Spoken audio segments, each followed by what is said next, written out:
Hello everyone, स्वागत है आप सबका आपके अपने YouTube channel thanks learning classes में। मैं सोनू आज आपके लिए क्या गया हूँ कक्षा 10 हिंदी। और हिंदी में देखने वाले हैं इंपॉर्टेंट टॉपिक समास। अगर आप भी 2025 बोर्ड पेपर की तैयारी कर रहे हैं तो ये वीडियो आपके लिए है। वीडियो को पूरा वॉच जरूर करें। यहाँ से 2025 बोर्ड पेपर में 1 नंबर पूछा जाना है। अगर ये वीडियो आप पूरा देख लेते हैं तो वो नंबर आपका बिल्कुल फिक्स हो जाएगा। यहाँ पर हम बताएंगे कौन कौन से समास आपको 2025 के लिए पढ़ने हैं और कौन कौन से क्वेश्चन आपको तैयार करने हैं। और इसमें हम बताने वाले हैं सबसे इंपॉर्टेंट ट्रिक। आप ट्रिक से देख के ही पहचान जाएंगे कि कौन सा समास है। तो ये वीडियो आपके लिए बहुत ही हेल्पफुल है। तो आप इस वीडियो को पूरा जरूर से देखें, अपने फ्रेंड्स में इसको शेयर करें और चैनल को अगर अभी तक सब्सक्राइब नहीं किया है तो जरूर से सब्सक्राइब कर लें। हम आपके लिए ऐसे निरंतर वीडियो लेके आते रहते हैं। तो यहाँ पर हम देखेंगे आज बिल्कुल ट्रिक के साथ 1 नंबर आपका यहाँ पक्का होने वाला है। अगर आप कोई और भी तैयारी कर रहे हैं और समास आपको पढ़ना है तो भी आप वीडियो को पूरा देखें जरूर। यहाँ पर अगर हम बात करते हैं समास का अर्थ एवं परिभाषा, तो समास का तात्पर्य यहाँ संक्षिप्तीकरण से है, अतः इसका शाब्दिक अर्थ होता है छोटा रूप। समास का अर्थ क्या होता है? छोटा रूप होता है। इसकी हम परिभाषा आप कैसे समझ सकते हैं? अर्थात जब दो या दो से अधिक शब्दों से मिलकर जो नया और छोटा शब्द बनता है उस शब्द को समास कहते हैं। बात समझ में आई? समास का तात्पर्य संक्षिप्तीकरण यानी छोटा कह सकते हैं। इसका अर्थ क्या होता है? छोटा रूप, यानी कि जब दो या दो से अधिक शब्दों को मिला करके हम एक नया शब्द बनाते हैं तो उसी को हम समास कहते हैं। उम्मीद है इतना आपको क्लियर हो गया होगा। चलिए उदाहरण देख लेते हैं। जैसे रसोई के लिए घर, देखिए कितना बड़ा टॉपिक है। तो इसको हम एक में कह सकते हैं रसोई घर। तो इसको हमने क्या कर दिया? छोटा कर दिया। तो यही तो कह रहा है, इसका शाब्दिक अर्थ क्या होता है? छोटा होता है। दो या दो से अधिक शब्दों से मिलकर जो नया और छोटा शब्द बनता है उसी को समास कहते हैं। तो देखिए यहाँ पे रसोई के लिए घर कितना बड़ा शब्द है और यहाँ पर देखिए रसोई घर छोटा सा हो गया। तो इसको हम छोटा रूप के नाम से भी कह सकते हैं। जैसे यहाँ पे देखिए क्या है? राजा का पुत्र, इसको हम सिर्फ क्या कहते हैं? राजपुत्र। तो यही है समास। उम्मीद है अब आपको समास समझ में आ गया होगा, वो भी बहुत ही कम समय में। अगर हम बात करेंगे समास में कितने पद होते हैं, तो समास में 2 पद होते हैं। कौन कौन से पद होते हैं पूछोगे तो एक होता है उत्तर पद, एक होता है पूर्व पद, एक होता है उत्तर पद। पहले पद को हम पूर्व पद कहते हैं और जबकि दूसरे पद को उत्तर पद कहते हैं। एग्जाम्पल से समझते हैं, कोई दिक्कत नहीं है। गंगा जल, इसमें गंगा पूर्व पद है और जल जो है उत्तर पद है। गंगा जल को अगर हम 2 भागों में बांटेंगे तो गंगा जो अलग निकल के आएगा उसको हम पूर्व पद कहेंगे, जो जल निकल के आएगा उसको हम कहेंगे उत्तर पद। तो समास में 2 पद होते हैं, पूर्व पद और उत्तर पद। उम्मीद है यहां तक आपको समझ में आ गया होगा। चलते हैं आगे। अब यहां पर हम देखेंगे समास के भेद अथवा प्रकार। समास के निम्न 6 भेद होते हैं। कौन कौन से हैं? एक है द्वंद्व समास, एक द्विगु समास, तीसरा है कर्मधारय समास, चौथा है बहुव्रीहि समास, पांचवा है अव्ययी भाव समास, छठा है तत्पुरुष समास। आपको इनका सीक्वेंस कहीं पर आगे पीछे मिल सकता है तो उससे कोई फर्क नहीं पड़ेगा, आप 6 लिखें, ठीक है। अब इन 6 में अगर क्लास 10th की बात करते हैं तो आपको सिर्फ और सिर्फ 4 ही पढ़ने हैं। कौन कौन से? द्वंद्व समास पढ़ना है, द्विगु समास पढ़ना है, कर्मधारय समास, बहुव्रीहि समास। क्लास 10th के लिए आपको इतना ही पढ़ना है। अव्ययी भाव समास और तत्पुरुष समास अभी आपको क्लास 10th में नहीं पढ़ना है। उम्मीद है बात क्लियर हुई होगी। क्यों? क्योंकि आपके सिलेबस में सिर्फ 4 ही समास पढ़ने हैं। लेकिन एमसीक्यू क्वेश्चन पूछ सकता है कि समास के कितने प्रकार होते हैं, तो याद रखना है 6 प्रकार। और पढ़ने कितने हैं? तो 4 पढ़ने हैं, ठीक है। अब इन चारों को एक एक करके देखेंगे, उनकी परिभाषा, उनके उदाहरण, और आपके लिए आखिरी में बिल्कुल सरप्राइज है, यानी कि हम बताएंगे ट्रिक से कैसे आप समास को पहचानेंगे। तो वीडियो को पूरा जरूर से देखें। यहां पर हम बात करेंगे द्वंद्व समास। तो जिस समास में समस्त पद के दोनों पद प्रधान हो, 2 पद होते हैं और दोनों पद क्या हो? प्रधान हो, या दोनों पद समान हो, एवं दोनों पदों को मिलाते समय और अथवा या एवं आदि योजक लुप्त हो जाए वहां द्वंद्व समास होता है या कहलाता है। तो उम्मीद है ये भी समझ में आ गया होगा। यानी इसके जो दोनों पद हैं प्रधान होते हैं, पूर्व पद भी प्रधान होता है और उत्तर पद भी प्रधान होता है। और अथवा या एवं आदि जो योजक चिन्ह होते हैं, योजक होते हैं, ये क्या होते हैं, लुप्त हो जाते हैं। देखते हैं कैसे। यहाँ समस्त पद है और यहाँ विग्रह। तो यहाँ पर देख रहे हैं अन्न और जल, तो क्या बन गया, अन्न जल। यहाँ पर देखिए और हट गया है और क्या लग गया है, योजक चिन्ह। तो इसकी ट्रिक भी है, यही है कि अगर योजक चिन्ह दिख जाए तो समझ जाइए कि द्वंद्व समास की बात तो हो रही। अपना पराया, पहले अन्न जन कंफर्म कर लीजिए इसको, फिर है अपना पराया, तो अपना और पराया और हट गया, योजक चिन्ह लग गए। हानि लाभ, हानि और लाभ। पाप पुण्य, पाप या पुण्य। उसके बाद है माता पिता, माता और पिता। हम ज्यादा एग्जाम्पल यहाँ पे नहीं लेके चलेंगे, कुछ एग्जाम्पल लेंगे क्योंकि आपको ट्रिक बता देंगे तो आप ट्रिक से सीख ही जाएंगे। और कुछ प्रैक्टिस कर लीजिए, ये एक नंबर आपका पक्का हो जाएगा। तो यहाँ पर यही सीखना है, जो द्वंद्व समास होता है इसमें क्या है, दोनों पद प्रधान होते हैं और इसमें अथवा या एवं ये योजक चिन्ह लुप्त हो जाते हैं। इतना आपको याद रखना है, बस ये एकदम फिनिश हो जाएगा। अगर बात करते हैं द्विगु समास की, तो जिस समासिक पद में, ये याद रखना, प्रथम पद संख्या वाचक हो एवं द्वितीय पद संज्ञा हो तथा समस्त पद समूह का बोध करवाए तो उसे द्विगु समास कहते हैं। यहां पर सबसे ज्यादा इंपॉर्टेंट क्या है, ये इंपॉर्टेंट है, वेरी इंपॉर्टेंट है, आपको याद रखना है। जो इसका प्रथम पद होता है वो संख्यावाची होता है। आप पहचान जाएंगे बहुत ही आसानी से, ट्रिक भी है, अभी लास्ट में और क्लियर कर देंगे। तो आगे देखेंगे इसके लिए और कुछ है।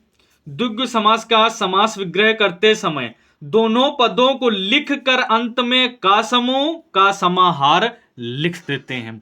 ठीक है, चलिए देखते हैं कैसे। जैसे चौराहा, चार राहों का समूह, तो देखिए का समूह लिख दिया। और चौराहा, तो देखिए चार आ रहा है, तो यही हमने बताया है क्या होगा, प्रथम पद संख्यावाची हो। तो जब भी प्रथम पद संख्यावाची दिख जाए तो समझ जाइए कि द्विगु समास है, कुछ रटना ही नहीं आपको।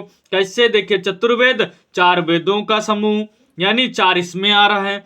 तिरंगा, तीन रंगों का समाहार, यानी देखिए तीन आ रहा है। पंचवटी, पांच वटों का समूह, देखिए पांच आ रहा है।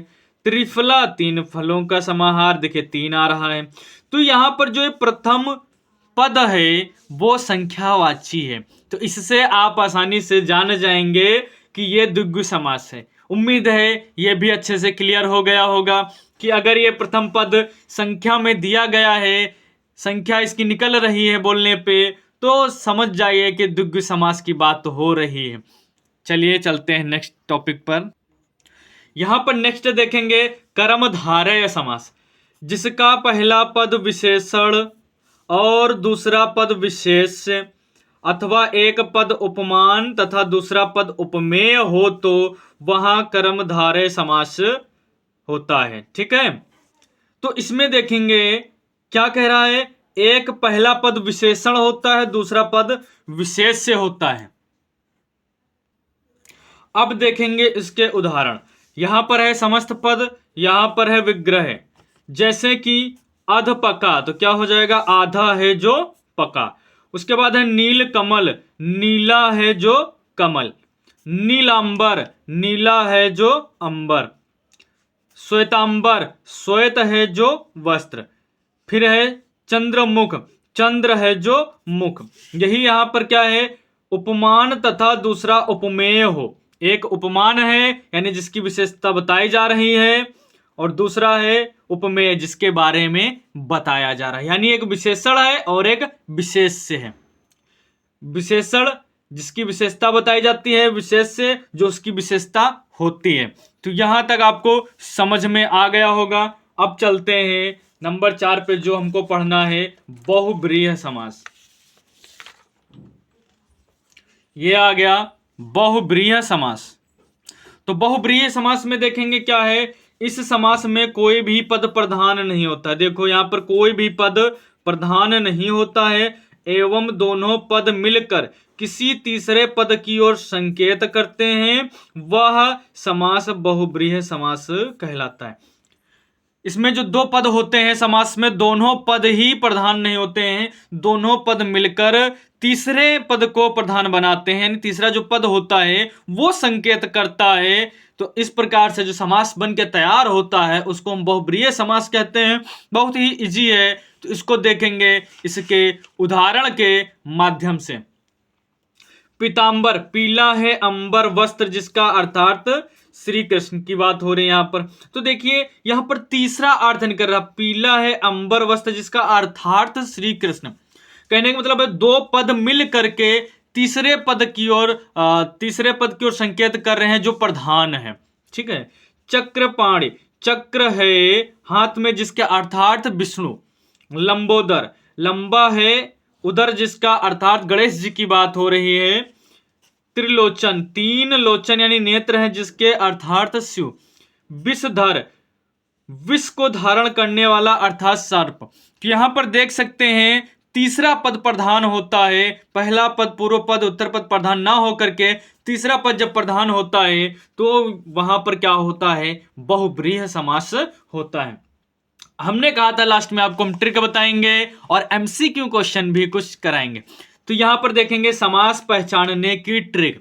अगर इतना आप याद रखेंगे तो एक नंबर आपका यहीं से पक्का हो जाएगा। अगर समास पूछ लेगा कौन है और इसको आप सीख लेते हैं तो एक नंबर यहीं से डायरेक्ट आपको मिल जाएगा। द्वंद्व समास को कैसे पहचानेंगे, योजक चिन्ह लगा होता है। ये क्या लगा होता है, योजक चिन्ह लगा होता है। जहां पर योजक चिन्ह दिख जाए समझ जाइए क्या है, द्वंद्व समास है। द्विगु समास की अगर बात करेंगे तो उसका जो पहला पद होता है संख्यावाची होता है, जैसे हमने अभी बताया है, चौराहा है, तिरहा है, चौमासा है, इस टाइप के। तो इसमें गिनती मिल जाएंगी आपको। ठीक है। उसके बाद बहुब्रीहि समास है, इसमें कोई तीसरा अर्थ निकलता है, जैसे अभी हमने बताया है इसमें कोई तीसरा अर्थ निकलता है। ऐसा कोई समास मिल जाए जिसमें इसका तीसरा अर्थ निकलता हो तो आप समझ जाइए बहुब्रीहि समास है। कर्मधारय समास में किसी से तुलना की जाती है, ठीक है, किसी की विशेषता बताई जाती है, तो उपमेय उपमान की बात होती है यहाँ पर, तो कर्मधारय समास। तो उम्मीद है ये ट्रिक अगर आप याद करोगे तो एक नंबर बोर्ड पेपर में आपका छूटेगा नहीं।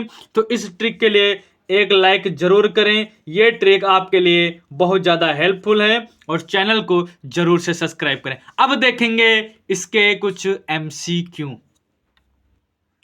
अब उसी ट्रिक के माध्यम से हम देखते हैं समास से संबंधित बहुविकल्पीय प्रश्न। ज्यादा नहीं, एक एक एग्जाम्पल यहां पे लेंगे और ये ऐसे एग्जाम्पल हैं जो बोर्ड पेपर में आए हुए हैं। जैसे कि पहला प्रश्न है, हानि लाभ में समास है। तो आप देख सकते हैं यहाँ योजक चिन्ह लगा हुआ है, तो योजक चिन्ह किसमें लगा होता है, द्वंद्व समास में लगा होता है। तो पहला क्लियर हो गया। तो आप ऐसे ट्रिक से फटाफट क्वेश्चन को पहचान के लिख देंगे। अगर दूसरे प्रश्न की यहां पर हम बात करेंगे, त्रिवेणी में कौन सा समास है, त्रिवेणी, देखिए तीन आ रहा है ना, तो तीन आ रहा है तो द्विगु समास की बात हो रही है। हमने बताया था प्रथम पद क्या हो, अगर संख्यावाची हो तो वहां पे द्विगु समास हो जाएगा। उसके बाद यहां पर देखेंगे नीलकमल, नीलकमल। अब यहां पे देखिए विशेषता बताई जा रही है, ठीक है, क्या है, विशेषता बताई जा रही है। नीलकमल की बात हो रही, नीला है जो कमल, अर्थात क्या हो जाएगा, कर्मधारय हो जाएगा। देखो कितने इजी तरीके से आपके प्रश्न बन रहे हैं। उसके बाद क्या है, नीलकंठ समस्त पद में प्रयुक्त समास है। नीला कंठ, नीला है कंठ जिसका अर्थ शिव जी की बात हो रही है, यानी कि यहाँ तीसरा अर्थ निकल रहा है, तीसरा पद प्रधान हो रहा है। तो जब भी तीसरा पद प्रधान हो तो बहुब्रीहि समास। तो ये ट्रिक आपके लिए बहुत इंपॉर्टेंट है। अगर इस ट्रिक को आप याद रखते हैं तो प्रश्न आप जरूर से कर पाएंगे। इस ट्रिक के लिए आप चैनल को जरूर से सब्सक्राइब करें, क्योंकि ये ऐसी ट्रिक हम आपके लिए और भी लेके आते रहेंगे और बोर्ड पेपर में आपका एक बेहतर और शानदार रिजल्ट लेके आएंगे। और अपने फ्रेंड्स को ये वीडियो जरूर से शेयर करें। पूरा वीडियो वॉच करने के लिए आप सभी का बहुत बहुत धन्यवाद। मिलते हैं फिर नेक्स्ट वीडियो में। जय हिंद।